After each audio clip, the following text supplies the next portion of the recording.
बिस्मिल्लाहिर्रहमानिर्रहीम। अस्सलामुअलैकुम my dear students. उम्मीद है आप सब लोग खैरियत से होंगे। आज हम अपनी लॉजिकल रीजनिंग का 6th लेक्चर लेकर आए हैं आप लोगों के लिए, जो है कॉज एंड इफ़ेक्ट पर। कॉज एंड इफ़ेक्ट को पीएमसी सिलेबस का सबसे आसान टॉपिक समझा जाता है, बट मैं कहूँगी कि ये उन बच्चों के लिए आसान होगा जिनको इनके सिंपल ट्रिक्स एंड कॉन्सेप्ट का पता होगा।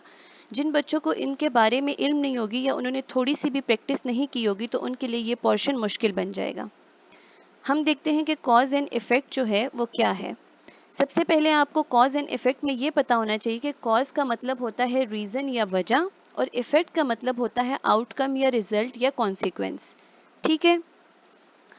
अब हमारे पास कॉज एंड इफ़ेक्ट क्या है। Cause and effect logical reasoning का एक ऐसा पार्ट है, मतलब इसमें भी लॉजिकल रीजनिंग इस्तेमाल होती है। ठीक है। जहाँ पर हमें दो स्टेटमेंट्स दी गई होती हैं और उन स्टेटमेंट्स में किसी इवेंट का जिक्र होता है। एक स्टेटमेंट में इवेंट का काज बताया गया होता है, मतलब रीज़न बताई गई होती है कि वो इवेंट क्यों हो रहा है, और दूसरी स्टेटमेंट में उसी स्टेटमेंट का पहली स्टेटमेंट के जो काज है उसकी रीज़न बताई, उसका आउटकम या उसका कॉन्सिक्वेंस या उसका रिजल्ट बताया गया होता है, उसका आउटकम बताया होता है, जिसको हम इफेक्ट कहते हैं। ठीक है। दो स्टेटमेंट्स होती हैं जिस पर हमने सोचना होता है, और एक स्टेटमेंट हमारी कॉज होती है और एक स्टेटमेंट हमारी इफेक्ट होती है। या ऐसे भी हो सकता है कि दोनों स्टेटमेंट्स हमारी कॉजेज हो, या ऐसे भी हो सकता है कि दोनों स्टेटमेंट्स हमारी इफेक्ट्स हो।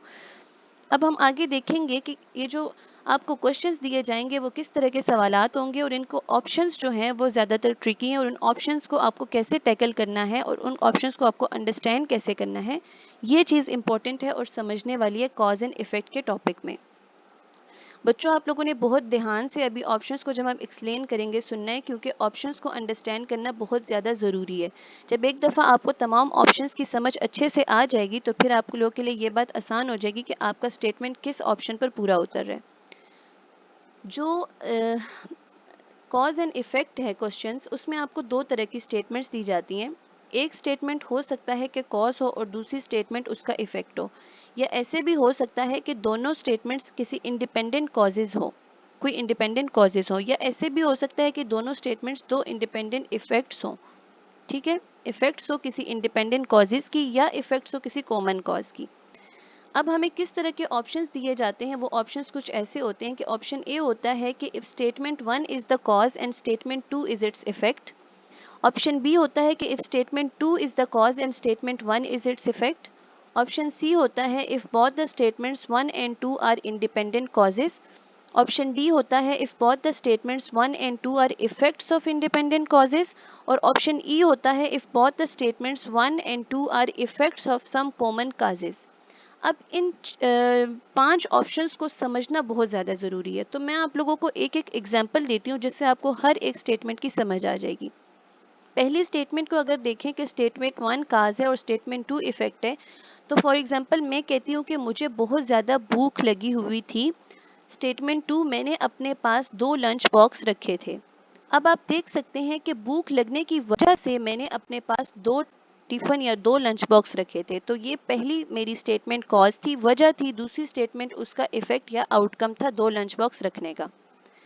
अब अगर मैं statement 2 is the cause and statement 1 is the effect की बात करूं, तो मैं ये बोलूंगी कि मैंने अपने पास दो लंच बॉक्स रखे थे। स्टेटमेंट 1। स्टेटमेंट 2, मुझे बहुत ज़्यादा भूख लगी हुई थी। तो स्टेटमेंट 2 मेरी वजह बन गई कि मैंने बाद में बोला कि मुझे बहुत ज़्यादा भूख लगी हुई थी, और पहली स्टेटमेंट में मैंने बोला कि मैंने अपने पास 2 लंच बॉक्स रखे हुए थे। ठीक है। तो स्टेटमेंट को इन्वर्ट कर दिया, पहली स्टेटमेंट को कॉज बना इफेक्ट बना दिया और दूसरी स्टेटमेंट को कॉज बना दिया।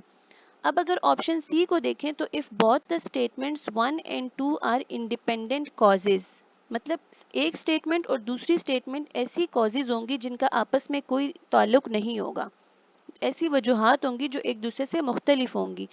इसके एग्जाम्पल अगर हम देखें, मैं कहूँ कि अली एक स्टूडेंट है। पहली स्टेटमेंट है कि अली का टेस्ट बहुत बुरा हुआ। अली का टेस्ट बहुत मुश्किल था। ठीक है। अली का टेस्ट बहुत मुश्किल था, मैं वजह ले रही हूँ। अली का टेस्ट बहुत मुश्किल था। दूसरी स्टेटमेंट में ले रही हूँ कि अली को सफ़र के दौरान ठंडा पानी मुयस्सर नहीं था। पहली स्टेटमेंट क्या लिया मैंने कि अली का टेस्ट बहुत मुश्किल था। दूसरी स्टेटमेंट कि अली को सफ़र के दौरान ठंडा पानी मुयस्सर नहीं था। तो पहली स्टेटमेंट में अली परेशान है, नतीजा उसका क्या होगा कि अली का टेस्ट मुश्किल था, वो उसका टेस्ट अच्छा नहीं होगा। लेकिन ये तो कॉज है ना कि अली का टेस्ट मुश्किल था। और दूसरा कॉज क्या है कि अली को सफ़र में ठंडा पानी मुयस्सर नहीं था, ये भी एक वजह है जो दोनों अली को परेशान कर रही हैं वजूहात। लेकिन अगर हम दोनों वजूहात को देखें तो हमारी दोनों वजूहात टेस्ट का मुश्किल होना और अली को सफ़र के दौरान ठंडा पानी मुयस्सर ना होना एक दूसरे से मुख्तलिफ काजेज़ है, इन दोनों का आपस में कोई रिलेशन नहीं है। तो हम कहेंगे कि हमारी स्टेटमेंट 1 और स्टेटमेंट 2 इंडिपेंडेंट कॉजेज़ हैं। इंडिपेंडेंट कॉजेज़ का मतलब ये कि इनका आपस में कोई लेना देना नहीं है। ऑप्शन डी है कि if both the statements 1 and 2 are effects of independent causes, कि दोनों स्टेटमेंट्स मेरी नतीजे होंगे या कॉन्सिक्वेंसेज होंगे किसी इंडिपेंडेंट कॉजेज के। दो ऐसे क्लॉजेज जिनका आपस में कोई ताल्लुक नहीं होगा, वो दोनों स्टेटमेंट्स उन दो कॉजेज के इफेक्ट्स होंगे। जैसे अगर मैं एग्जांपल ले लूँ कि एक क्लॉथिंग इंडस्ट्री ने अपने 20% अपने 20% वर्कर्स को जो है प्रॉफिट दिया है, पहली स्टेटमेंट। ठीक है, देखो नतीजा है ना प्रॉफिट देना, हो सकता है उनका काज हार्ड वर्क हो या कोई कस्टमर ज़्यादा कस्टमर से उन्होंने कुछ क्लॉथ वगैरह बेची हो। और दूसरी स्टेटमेंट में कह रही हूँ कि क्लॉथिंग कंपनी से 30 लोग रिज़ाइन करके जा रहे हैं। अब रिज़ाइन करके जाना भी तो एक इफ़ेक्ट है ना, उसकी भी कोई वजह हो सकती है कि हो सकता है कि वो जो 30 लोग हैं वो उनको कहीं और अच्छी जॉब मिल रही हो, या उनका कोई पर्सनल इशू हो, या उन्होंने किसी और कंट्री में शिफ्ट होना हो, या कोई भी वजह इसके पीछे हो सकती है कि 30 लोग जो हैं वो क्लॉथिंग कंपनी से रिज़ाइन कर रहे हैं। और पहली स्टेटमेंट थी कि क्लॉथिंग कंपनी ने 30% लोगों को प्रॉफिट दिया या इंक्रीमेंट दिया। तो आप देख सकते हैं कि दोनों इफ़ेक्ट्स थे, लेकिन दोनों इफ़ेक्ट्स की जो वजूहात थी उसके पीछे वो एक दूसरे से इंडिपेंडेंट थी, उन दोनों वजूहात का आपस में कोई लेना देना नहीं था। ठीक है, जो प्रॉफिट और इंक्रीमेंट की वजह हो सकती है वो ये हो सकती है कि लोगों ने बहुत मेहनत की, जो 3% लोग हैं उन्होंने किसी प्रोजेक्ट पर बहुत ज़्यादा अपना टाइम स्पेंड किया जिसकी वजह से उनको प्रॉफिट्स दिए गए। लेकिन 30 लोगों का कंपनी से रिज़ाइन करना, इसके पीछे कोई और काज हो सकता है। ठीक है, कि उन हो सकता है कि उनको कहीं और अच्छी जॉब मिल गई हो या कुछ और उनको प्रॉफिट अच्छा मिला हो जो वो यहाँ से, या कोई पर्सनल इशू हो जो वो जा रहे हैं। तो दोनों इफेक्ट्स हमारी इंडिपेंडेंट कॉजेज हैं। फिर अगर हम देखें statement 1 and 2 are effects of some common causes. ठीक है, मतलब कि दोनों स्टेटमेंट्स जो हैं वो हमारे नतीजे हैं, लेकिन नतीजा वो दोनों जो नतीजे हैं वो हमारे किसी एक वजह की वजह से हैं, किसी एक कॉमन वजह की वजह से। ठीक है, अब अगर इसके एग्जांपल हम समझें तो पहली स्टेटमेंट में ले लेती हूँ कि हुकूमत ने तमाम स्कूल्स और कॉलेजेस 2 महीने के लिए बंद कर दिए। ठीक है, पहली स्टेटमेंट, हुकूमत ने कोविड की वजह से तमाम स्कूल्स और कॉलेजेस 2 महीने के लिए बंद कर दिए। दूसरी स्टेटमेंट में कहती हूँ कि तमाम कम्पिटिटिव एग्जाम्स ईटा, यूएचएस, नाम्स, एमडीकेट वगैरह पोस्टपोन्ड हो गए 2 महीने के लिए। तो आप देख सकते हैं कि तमाम स्कूलों का बंद करना और तमाम टेस्ट को पोस्टपोन करना, इसके पीछे एक ही काज थी, एक ही वजह थी, कोविड-19।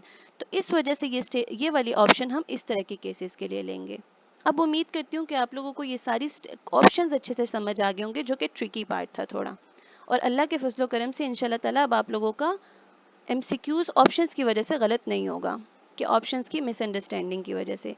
अब हम कुछ क्वेश्चंस देखते हैं। पहली स्टेटमेंट अगर आप देखें, the prices of petrol and diesel in the domestic market have remained unchanged for the past few months.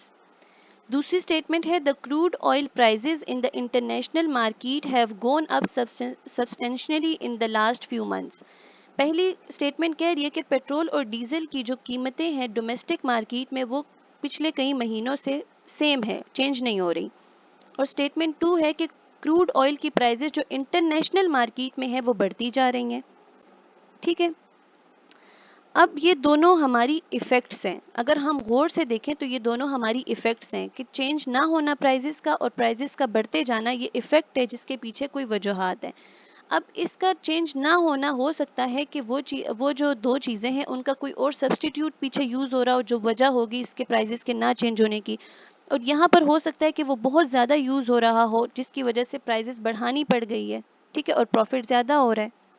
तो यहाँ पर बात हो रही है डोमेस्टिक मार्केट की और यहाँ पे बात हो रही है इंटरनेशनल मार्केट की। तो हमें ये पता चला कि ये दोनों इफ़ेक्ट्स तो हैं, लेकिन किसी इंडिपेंडेंट कॉजेज़ की। दोनों के पीछे जो इफ़ेक्ट्स के पीछे जो कॉजेज़ हैं वो सेम नहीं है, बल्कि कोई मुख्तलिफ या इंडिपेंडेंट कॉजेज़ हैं। ठीक हो गया। क्वेश्चन नंबर 2 देखें तो स्टेटमेंट है the government has recently fixed the fees for professional courses offered by the unaided institutions which are much lower than the fees charge last year. Statement 2 है the parents of the aspiring students launched a severe agitation last year protesting against the high fees charged by the unaided institutions। अगर आप गौर से देखें तो हमारा जो effect होगा ना, इफेक्ट से पहले हम अगर देयर फॉर और सो लगा के वो इफेक्ट को बढ़ेंगे तो हमें पता चल जाएगा कि वो वाली स्टेटमेंट हमारी इफेक्ट है। देखें, parents of the aspiring students ने एगिटेशन या स्ट्राइक की लास्ट ईयर, ठीक है, बहुत ज़्यादा चार्ज जो फीस करे थे वो लोग। Therefore the government has recently fixed the fees for professional courses offered by the unaided institutions which are much lower than the fees charge last year. Strike और एगिटेशन की वजह से जो पिछले साल पेरेंट्स ने की थी, नतीजे के तौर पर गवर्नमेंट ने इस साल जो फीसें थी वो कम कर दी पिछले साल की बनिस्बत। तो हम क्या कहेंगे कि स्टेटमेंट 2 मेरी वजह है और स्टेटमेंट 1 उसका इफेक्ट है, उसका नतीजा है। ठीक है, फिर अगर अगले क्वेश्चन की बात करें तो the Reserve Bank of India has recently put restrictions on few small banks in the country. Statement 2 the small banks in the private and cooperative sector in the India are not in a position to withstand the competitions of the bigger in the public sector. अब गौर से देखें, जो reserve bank था India का, उसने restriction लगा दी छोटे छोटे बैंक्स पर अपने मुल्क में, और यहाँ पर बताया गया कि जो छोटे बैंक्स थे ना, उनका बड़े बैंक्स के साथ कंपटीशन जो था वो नहीं कर पा रहे थे। तो अगर हम गौर से देखें तो हमें पता चल रहा है कि कंपटीशन ना करने की वजह से, कंपटीशन की कैपेबिलिटी स्मॉल बैंक्स में ना होने की वजह से ये कॉज था। Therefore the Reserve Bank of India has recently put restrictions on few small banks in the country. ठीक है, मतलब उनके पास इतनी कैपेबिलिटी नहीं थी, छोटे जो पब्लिक सेक्टर थे, छोटे लेवल पर जो बैंक्स थे, वो कंपटीशन में मतलब स्टेबल नहीं चल रहे थे बड़ी कंपनीज के साथ या बड़े बैंक्स के साथ। तो जिसकी वजह से therefore so the result is this के रिजर्व बैंक ऑफ इंडिया ने उन पर रिस्ट्रिक्शन लगा दी। तो 2 is the cause and 1 is the effect. ठीक है, अगला क्वेश्चन है कि स्टेटमेंट है all the schools in the area had to be kept closed for most part of the week. Statement 2 है many parents have withdrawn their children from the local schools. ठीक हो गया। अब अगर आप गौर से देखें तो बच्चों को स्कूल से निकालना एक नतीजा है, एक इफेक्ट है, जिसके पीछे कोई वजह होगी कि स्कूल्स अच्छे नहीं होंगे या कुछ ना कुछ वजह होगी। और सारे के सारे स्कूलों का एरिया के अंदर क्लोज रहना हफ्ते के कुछ हिस्से में, ये भी एक इफेक्ट है। इसके पीछे भी कोई वजह होगी कि स्कूल में हो सकता है कंस्ट्रक्शन का कोई काम चल रहा हो, या स्कूल में कोई फंक्शन हो, या स्कूल के अंदर बच्चों के एग्जाम्स ख़त्म हुए हो और न्यू वीक स्टार्ट हुए हो, तो जिसकी वजह से वीक के कुछ पार्ट को क्लोज रखा जा रहा है। तो ये दोनों इफेक्ट्स हैं। तो अब आप गौर से देखिए, क्या ये इफेक्ट्स जो हैं इसके पीछे काजेज सेम हैं? All the schools in the area had to be kept closed for the most part of the week, or most parents have withdrawn their children from the local schools? बिल्कुल भी नहीं। दोनों के पीछे कोई independent causes हैं, इसके पीछे कोई और कॉज हो सकती है और इसके पीछे कोई और कॉज हो सकती है, मुख्तलिफ कॉजेज हो सकती हैं। तो इस वजह से ये दोनों इफेक्ट्स हमारे इंडिपेंडेंट कॉजेज की वजह से हैं। ठीक हो गया।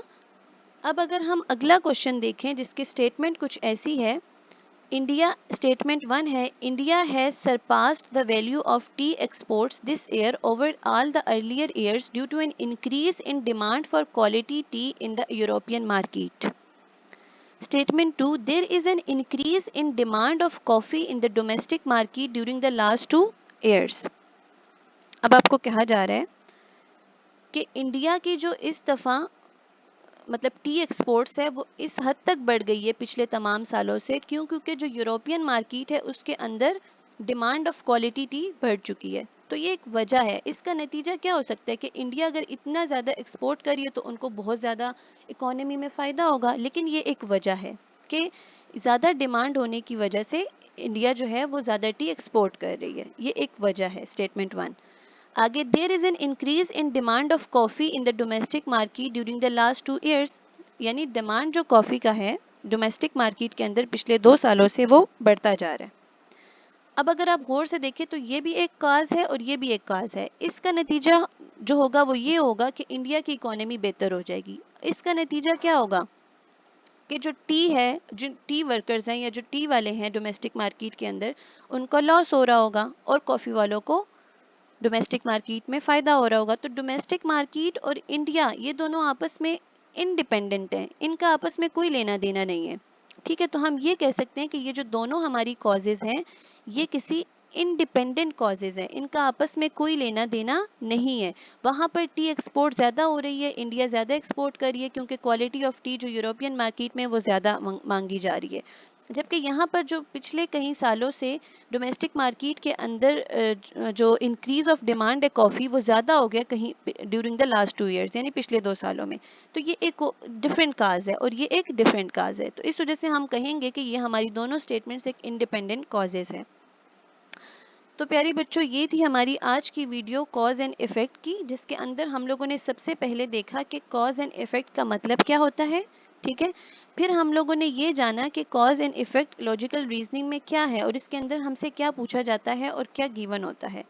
फिर हम लोगों ने ये देखा कि हमें इसके कॉज एंड इफेक्ट में ट्रिकी पार्ट इसके ऑप्शंस होते हैं। ऑप्शंस को समझना बहुत ज़रूरी है, जिसको हमने हर एक ऑप्शन को एक डिटेल एग्जाम्पल के साथ समझा। ठीक है, हर एक ऑप्शन में मैंने आपको एक एक एग्जाम्पल दी कि हर ऑप्शन को आप किस तरह अपने स्टेटमेंट्स के साथ रिलेट कर सकते हैं। फिर हम लोगों ने कुछ NMD कैट यानी national medical dental college admission test, या हम NMD कैट जो हमारा कंसिडर लिया गया था PMC ने, उसके कुछ सवालात को भी देखा कि हम ये कह सकते हैं कि किस किस नौयत के सवाल हमें कॉज एंड इफेक्ट में से दिए जा सकते हैं। तो अब उम्मीद करती हूँ कि इंशाल्लाह ताला अल्लाह ताला के फजलो करम से आप लोगों को एग्ज़ाम में काज एंड इफ़ेक्ट के क्वेश्चन सॉल्व करने में आसानी होगी। जी, तो ये थी हमारी आज की वीडियो कॉज एंड इफ़ेक्ट पर।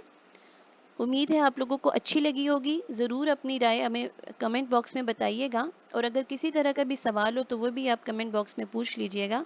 अपना बहुत सारा ख्याल रखिएगा। Last but not the least, must subscribe my channel. ठीक है, और इसको लाइक भी कर दीजिएगा और अपने फ्रेंड्स के साथ शेयर भी कर दीजिएगा।